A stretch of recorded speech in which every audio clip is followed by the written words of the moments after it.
Rescue operation at Hong Kong fire ends as death toll climbs to 128 with hundreds missing. Hong Kong authorities said on November 28 that the search for survivors after a massive fire tore through a residential complex in the New Territories, killing at least 128 people, has ended. About 200 people remain unaccounted for.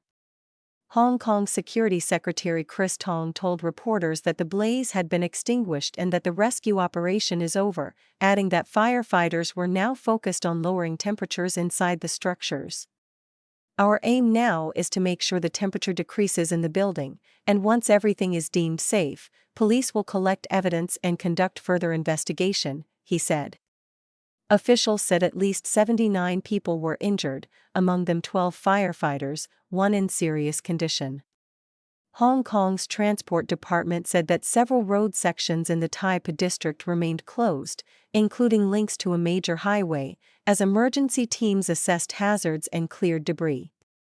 Around 40 bus routes experienced suspensions or diversions. The fire erupted late on November 26 at one of the Wong Fuk Court complex's 32-story towers. It then jumped to adjacent buildings, a rapid escalation authorities said was likely worsened by strong winds. 7 of the complex's 8 towers were engulfed at the peak of the inferno, with flames and smoke pouring through hundreds of windows. By the early hours of November 28, firefighters had largely contained the blaze. International condolences. U.S. Department of State spokesperson Tommy Pigott said on November 27 that Washington extended its deepest condolences to the people of Hong Kong, and especially to the victims and families affected by the devastating Tai Po fire.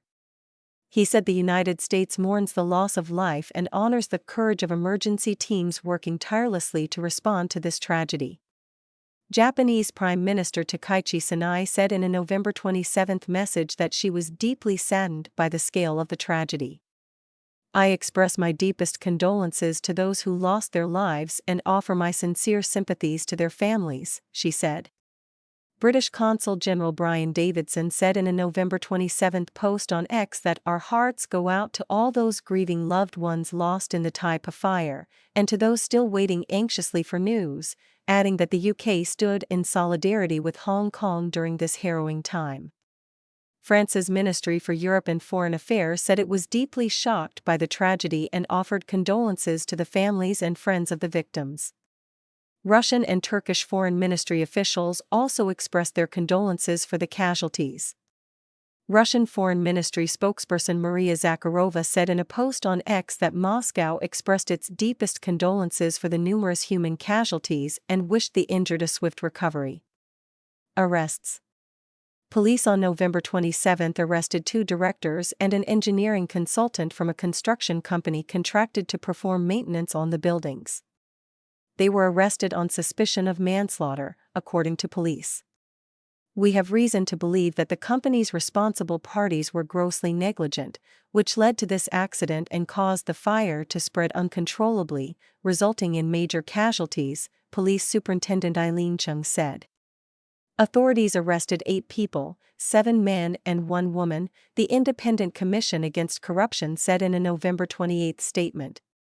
The 8 individuals include 2 company directors, 2 project managers, and 3 scaffolding subcontractors, according to the commission.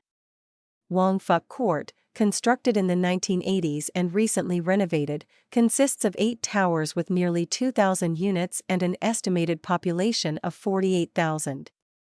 Local officials said many residents are elderly. Reuters and Jacob Berg contributed to this report.